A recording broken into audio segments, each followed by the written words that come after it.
Last lecture में हमने कैपेसिटरों के श्रेणी संयोजन के लिए समतुल्य कैपेसिटेंस का सूत्र प्राप्त किया था। आज हम कैपेसिटरों को समांतर क्रम में जोड़कर उनके लिए समतुल्य कैपेसिटेंस का सूत्र प्राप्त करेंगे और फिर इनसे संबंधित चर्चा करेंगे। तो टॉपिक है कैपेसिटर या संधारित्र। कैपेसिटरों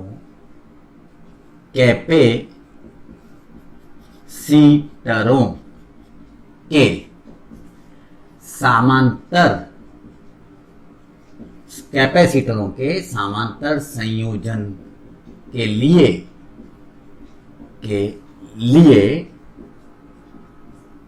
तुल्य कैपेसिटेंस का सूत्र।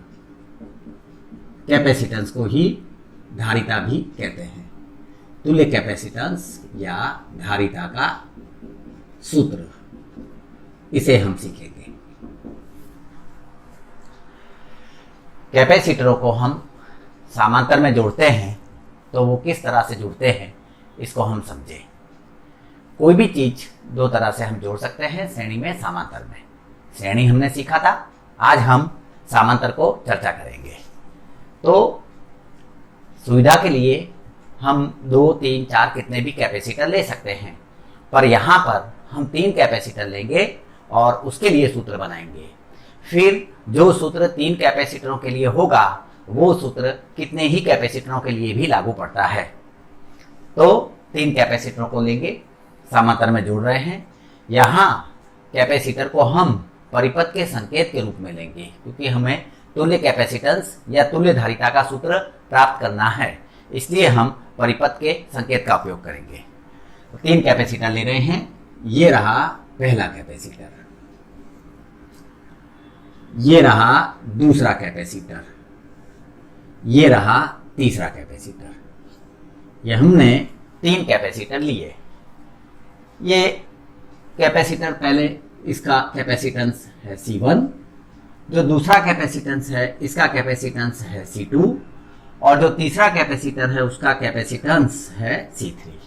कैपेसिटर होगा तो कैपेसिटेंस भी होगा, और इनके कैपेसिटेंस C1, C2, C3 हैं। और ये कैपेसिटर की 2 प्लेटें हैं, लेकिन कैपेसिटर की 2 प्लेटों के साथ वाहक तार जुड़ा रहता है उसे चार्ज करने के लिए। तो ये रहे वाहक तार, इस प्लेट का वाहक तार, इस प्लेट का वाहक तार, संकेत के साथ हम ले रहे हैं।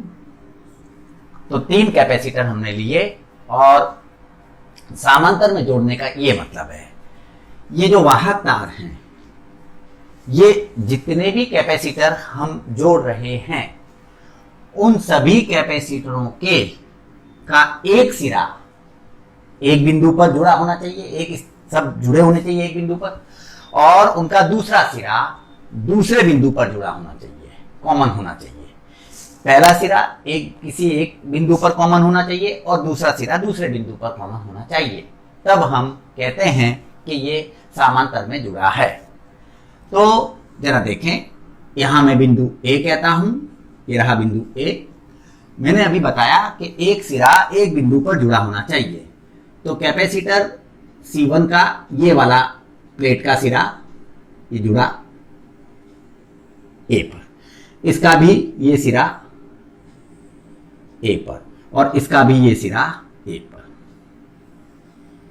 तो जितने भी कैपेसिटरों को समांतर में जोड़ना है, सबका एक सिरा एक जगह पर जुड़ा होना चाहिए और सबका दूसरा सिरा दूसरे बिंदु पर, ये बिंदु B बोलता हूं। ये जुड़ा B पर, कैपेसिटर 2 का दूसरा सिरा भी B पर, और 3 का दूसरा सिरा भी B पर। तो जरा देखें, जब इस तरह से कैपेसिटर जुड़ते हैं तब उसे समांतर संयोजन कहते हैं। ये समांतर संयोजन में हमने 3 कैपेसिटरों को जोड़ा, और हम इस टॉपिक में कैपेसिटरों को यदि समांतर में जोड़ें तो प्रभावी कैपेसिटेंस या तुल्य कैपेसिटेंस का सूत्र बनाने जा रहे हैं। और तुल्य कैपेसिटेंस का सूत्र बनाने के लिए हम पहले तो बैटरी लगाकर हम इन कैपेसिटर को आवेशित करेंगे और फिर सूत्रों की चर्चा करेंगे। लेकिन इसके पहले मैं यहां बैटरी लगाऊं, एक बात बताना चाहता हूं। ये मानो एक बैटरी है, सूखा को समझ लो, और ये बैटरी में 2 ध्रुव होते हैं, ये धन ध्रुव है, ये ऋण ध्रुव है। और हम जानते हैं जो सूखा कोष है उसका वोल्टेज 1.5 वोल्ट होता है। अब हम बैटरी के 2 सिरे जहां पर भी जोड़ते हैं, उन 2 बिंदुओं पर जितना बैटरी का वोल्टेज होता है उतना विद्युत विभवांतर पैदा होता है। मानो ये कोई 2 बिंदु हैं किसी जगह पर, धन ध्रुव मैंने ए पर जोड़ा और ऋण ध्रुव मैंने बी पर जोड़ा। यहां बैटरी के 2 सिरे सीधे बिंदु ए, ये वाला सिरा धन ध्रुव बिंदु ए पर और ऋण ध्रुव बिंदु बी पर जुड़ा है। तो जितना बैटरी का वोल्टेज होगा उतना ही विद्युत विभवांतर बिंदु ए और बी के बीच में पैदा होगा। बैटरी सीधी जुड़ी हुई है, तो जो भी बैटरी का वोल्टेज होता है वो बिंदु ए और बी पर आता है, क्योंकि सीधे ये उसी पर जुड़े हैं। ये बात का ख्याल करें। अब हम कैपेसिटर के ये जो समांतर संयोजन है, इसके सूत्र को बनाने के लिए हम एक बैटरी लेते हैं और इन्हें आवेशित करते हैं। फिर देखें, ये रही बैटरी। बैटरी का वोल्टेज, हर बैटरी का वोल्टेज होता है। बैटरी का वोल्टेज V है, ये बैटरी का धन ध्रुव है और ये बैटरी का ऋण ध्रुव है, और बैटरी का वोल्टेज V है। V वोल्ट की बैटरी ली और हमने धन ध्रुव बिंदु A पर जोड़ेंगे और ऋण ध्रुव बिंदु B पर जोड़ेंगे। तो V वोल्ट की बैटरी का धन ध्रुव ये जोड़ा बिंदु A पर और ऋण ध्रुव बिंदु B पर। जैसे ही हम बैटरी जोड़ते हैं वैसे ही ये तीनों कैपेसिटर आवेशित हो जाते हैं। बैटरी इन तीनों कैपेसिटरों के जो प्लेटें ऋण ध्रुव से जुड़ी हैं, जो इन तीनों कैपेसिटरों में जो प्लेटें धन ध्रुव से जुड़ी हैं, वहां से इलेक्ट्रॉन को खींचकर, वाहक तार द्वारा खींचकर जो ऋण ध्रुव पर जुड़ी हैं वहां पर इलेक्ट्रॉन को पहुंचा देती है। धन ध्रुव से जुड़ी हुई प्लेटों से इलेक्ट्रॉन को खींचकर वाहक तार द्वारा यहां ये वाली प्लेट पर जो ऋण ध्रुव से जुड़ी है वहां पहुंचा देते हैं। तो यहां से इलेक्ट्रॉन निकले तो ये प्लेट बन जाएगी धनावेशित। तो कैपेसिटर की ये प्लेट धनावेशित बनी, ये भी धनावेशित बनेगी और ये भी धनावेशित बनेगी। धन ध्रुव से जुड़ा है उसका यही मतलब है कि वहां से इलेक्ट्रॉन खींचे गए हैं और दूसरी प्लेट पर पहुंचाए गए हैं। तो जहां से इलेक्ट्रॉन तटस्थ प्लेट हो और जहां से इलेक्ट्रॉन दूर किए जाते हैं, तटस्थ प्लेट से इलेक्ट्रॉन को दूर किया जाए तो वो धनावेशित बनेगी, और तटस्थ प्लेट पर इलेक्ट्रॉन, अतिरिक्त के इलेक्ट्रॉन लाए जाएं किसी भी विधि से तो वो ऋणावेशित बनेगी। बैटरी यही करती है। जितने भी कैपेसिटर हैं, जो प्लेटें धन ध्रुव पर जुड़ी हैं, अर्थात वहां से इन प्लेटों से इलेक्ट्रॉन को खींचकर वाहक तार द्वारा इन प्लेटों पर पहुंचाया गया है, तो ये धनावेशित बनी और ये ऋणावेशित बनी, और इस तरह से तीनों कैपेसिटर आवेशित हो जाते हैं। ये तरीका है। अब यहां एक बात, श्रेणी से उल्टी बात हो रही है। श्रेणी में क्या हुआ था कि हम जितने भी कैपेसिटर को श्रेणी में जोड़ते हैं उसके साथ जब बैटरी जोड़ते हैं तो सभी कैपेसिटरों पर आवेश समान रहता है और विद्युत विभवांतर का बंटवारा होता है। समांतर में अगर कैपेसिटरों के कैपेसिटेंस अलग अलग हैं तो इन पर जो आवेश आएगा, ये आवेशित हो गई कैपेसिटर, इन पर जो आवेश होगा वो अलग अलग होगा। और सभी कैपेसिटरों की दो प्लेटों पर जो विभवांतर होगा वो समान होगा। ये सबसे महत्वपूर्ण बात है समांतर संयोजन में कैपेसिटर के लिए, कि आवेश अलग अलग होता है अगर कैपेसिटेंस अलग अलग हो, पर विद्युत विभवांतर जितने भी कैपेसिटरों को हम जोड़ते हैं समांतर में, सभी की दो प्लेटों पर विद्युत विभवांतर समान रहता है। तो ये कैपेसिटर का कैपेसिटेंस है C1, C2, C3। अब एक बात को समझो कि विद्युत विभवांतर समान क्यों होता है, उसकी बात करें। मैंने अभी थोड़ी देर पहले बताया था कि बैटरी के दो ध्रुव जिस बिंदु पर जुड़ेंगे वहां जितना बैटरी का वोल्टेज होता है उतना ही विद्युत विभवांतर पैदा होता है, बराबर। तो देखो ये बैटरी का दो ध्रुव है, 20 वोल्ट की बैटरी है। धन ध्रुव, समझे इस चीज को, धन ध्रुव इस चालकता द्वारा सीधा इस प्लेट पर आया है, C1 कैपेसिटर की ये प्लेट पर आया है। और बैटरी का ऋण ध्रुव ये चालक द्वारा कैपेसिटर C1 की इस प्लेट पर आया है। मतलब कि कैपेसिटर की दो प्लेटों के बीच जो विभवांतर होगा वो भी जितना होगा। तो C1 कैपेसिटर की दो प्लेटों के बीच विभवांतर V है। अब जरा दूसरे कैपेसिटर को भी देखें। 20 वोल्ट की बैटरी का धन ध्रुव सीधा चालक तार द्वारा इस प्लेट पर आया और ऋण ध्रुव भी ऐसे होते हुए इस चालक तार द्वारा यहां पर आया। तो इस कैपेसिटर के दो प्लेटों पर जो विभवांतर होगा वो भी V जितना होगा।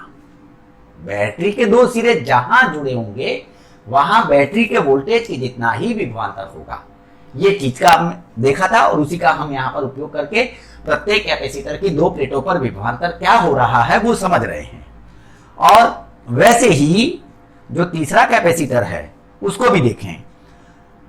धन ध्रुव चालक तार द्वारा इस प्लेट पर आया और ऋण ध्रुव, बैटरी का ही ऋण ध्रुव चालक तार द्वारा इस प्लेट पर आया, यानी इस कैपेसिटर की दो प्लेटों पर विभवांतर भी V जितना होगा।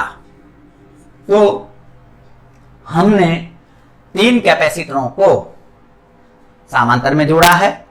तीनों कैपेसिटरों का कैपेसिटेंस C1, C2, C3 है और समांतर में तीनों कैपेसिटर पर जो विभवांतर है, दो प्लेटों के बीच विभवांतर, वो समान होगा और वो V जितना है क्योंकि 20 वोल्ट की बैटरी जुड़ी है।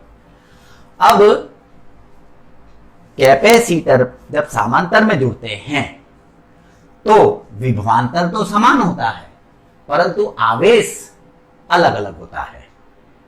अगर कैपेसिटेंसों के मान अलग अलग हैं तो प्रत्येक कैपेसिटर पर जो आवेश आएगा वो अलग अलग होगा।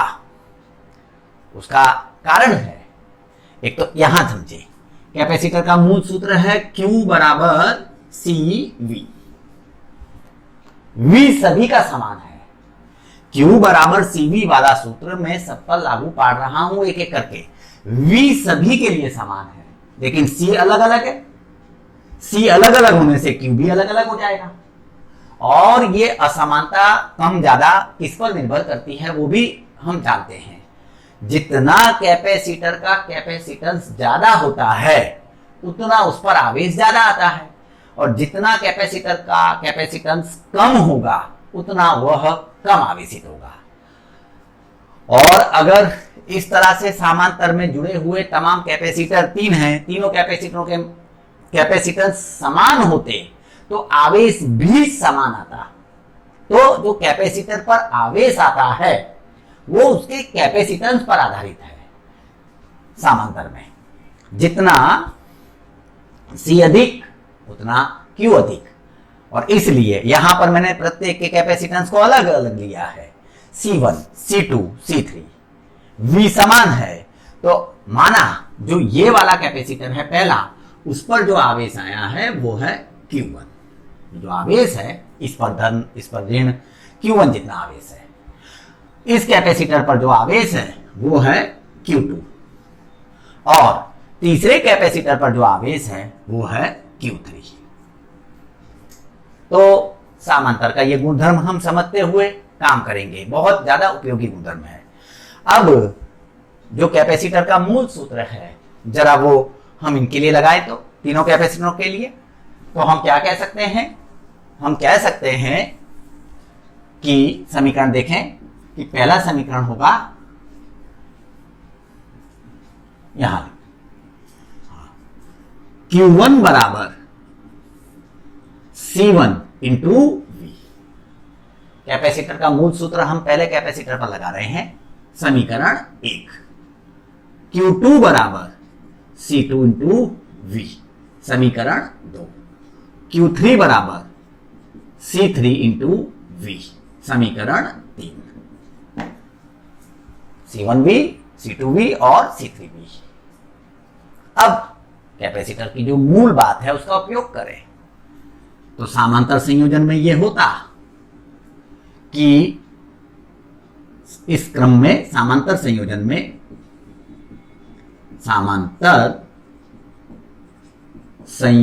में प्रत्येक कैपेसिटर की दो प्लेटों पर विद्युत विभवांतर समान रहता है। समांतर में प्रत्येक कैपेसिटर की दो प्लेटों पर विद्युत विभवांतर समान रहता है।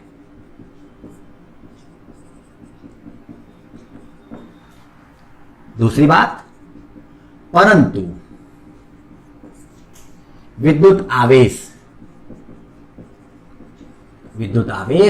का बंटवारा, ये बंटवारा किस अर्थ में है वो समझेंगे, बंटवारा होता है। देखो इस पर Q1 आवेश है, इस पर Q2 है और इस पर Q3 है, और कुल आवेश को जो तीनों के योग के बराबर होगा उसको हम Q बोल रहे हैं। पहले कैपेसिटर पर Q1 आवेश है, दूसरे पर Q2 है और तीसरे पर Q3 है। इन सब का जो योग है उसी को हम कुल आवेश कहते हैं। हम ऐसा कह सकते हैं कि बैटरी से Q जितना आवेश गुजरा और वो जो Q आवेश है वो यहां से तीनों कैपेसिटरों के लिए बढ़ गया। Q में से एक हिस्सा Q1 उसमें गया पहले में, Q2 दूसरे में गया और Q3 तीसरे में गया। इस तरह से ये बात की जा रही है, विद्युत आवेश का बंटवारा होता है। जो भी आवेश बैटरी से कैपेसिटर की प्लेटों पर आया, बैटरी से जो भी आवेश आया उसको हम Q बोल रहे हैं, और वो Q बिंदु A से बढ़ रहा है। कैपेसिटेंस के हिसाब से उसका बंटवारा हो रहा है। मानो बैटरी से Q आवेश आया ऐसा हम समझें, हालांकि ये आवेश आया यहीं से है, तो ऐसा हम समझे कि यहां से Q आवेश आया तो वो 3 भागों में बट गया। उस संदर्भ में ये बात लिखी गई है। विद्युत आवेश का जो बैटरी से आया है विद्युत आवेश, उसका यहां बंटवारा हुआ, ख्याल करें। अब इस पर से हम कह सकते हैं बैटरी से जो Q आवेश गुजरा, निकला या गुजरा, वो आवेश यहां से बटा है, तो हम कह सकते हैं Q बराबर Q1 plus Q2 plus Q3।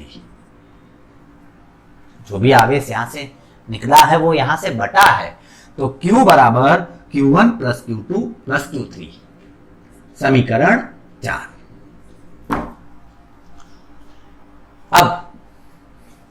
अब हम इस संयोजन के लिए, समांतर संयोजन के लिए तुल्य कैपेसिटेंस का सूत्र बनाने जा रहे हैं। तुल्य कैपेसिटेंस कुछ ना कुछ तो होगा, तो जो ज्ञात करना है, तुल्य कैपेसिटेंस हमको ज्ञात करना है, उसको हम मान लेते हैं। तो माना कि तंत्र का या बिंदु A और B के बीच का, माना कि तंत्र का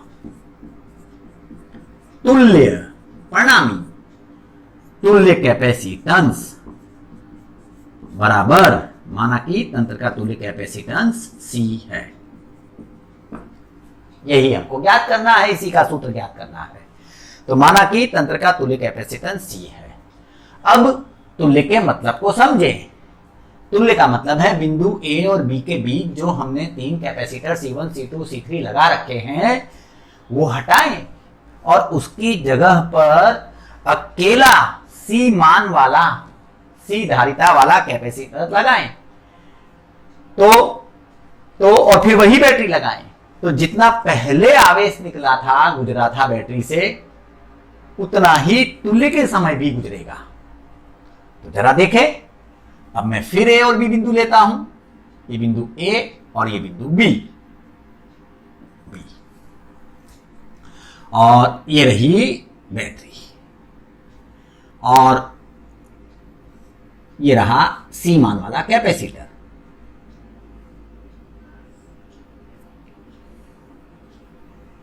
और 20 वोल्ट की बैटरी जो वहां ली थी।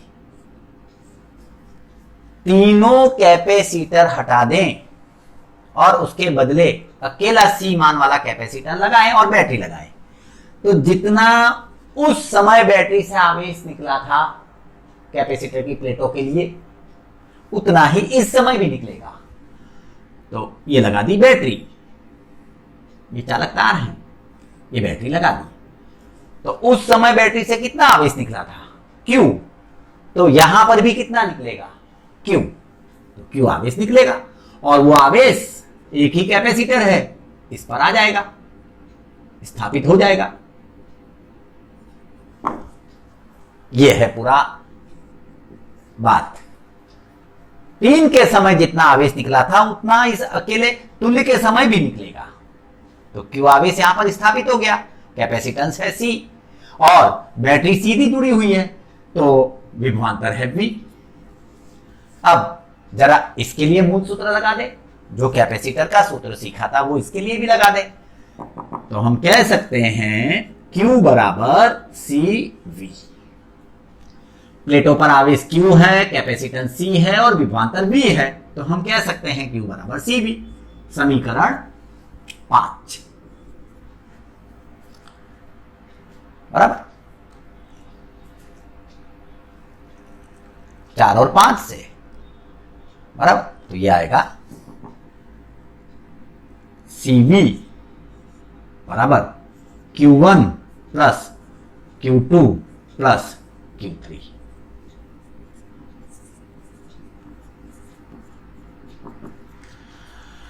Q1, Q2, Q3 के मान यहां से लिखते हैं समीकरण 1, 2, 3 पर से। तो ये हो जाएगा CV equals to C1V plus C2V plus C3V। V common लेके सामने के V से काट रहे, अंतिम उत्तर होगा C बराबर समांतर संयोजन में तुल्य कैपेसिटेंस के लिए ये सूत्र है, C बराबर C1 plus C2 plus C3। यहां हमने 3 कैपेसिटर लिए थे, तो सूत्र आ रहा है C बराबर C1 plus C2 plus C3।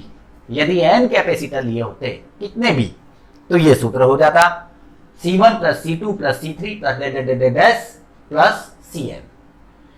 इसी को हम समांतर के लिए तुल्य कैपेसिटेंस का सूत्र बोलेंगे और इसका बहुत उपयोग करेंगे, और इन गुणधर्मों का भी बहुत उपयोग करेंगे आगे के लिए। तो जरा हाईलाइट कर देते हैं। तो इस सूत्र से एक बात स्पष्ट हो रही है कि समांतर संयोजन में तुल्य कैपेसिटेंस में वृद्धि होती है, जुड़ रहा है, और सभी धनात्मक हैं, कैपेसिटेंस धन होता है और सब योग में है। अर्थात समांतर संयोजन में तुल्य कैपेसिटेंस में वृद्धि होती है। जबकि श्रेणी का सूत्र हमने सीखा था लास्ट लेक्चर में, वो था 1/C बराबर 1/C1 plus 1/C2 plus 1/C3। उस सूत्र में हमने उदाहरण से ये बात सीखी थी कि श्रेणी संयोजन में तुल्य कैपेसिटेंस, उनमें जो सबसे कम मान वाला कैपेसिटर है तीनों में या जितने भी हों श्रेणी में, सबसे कम मान वाला होता है, उससे भी कम हो जाता है। लेकिन समांतर संयोजन में तुल्य कैपेसिटेंस में वृद्धि होती है, जो हम सूत्र से समझ सकते हैं। तो जो कैपेसिटरों को हमने समांतर में जोड़ा, तो तुल्य कैपेसिटेंस का सूत्र तो आया, ठीक है, पर उसके साथ ये जो दो बातें हैं, ये बहुत महत्वपूर्ण बातें हैं जो हमको न्यूमेरिकल्स और ये सब चीजों में बहुत ज्यादा सुविधा देगी।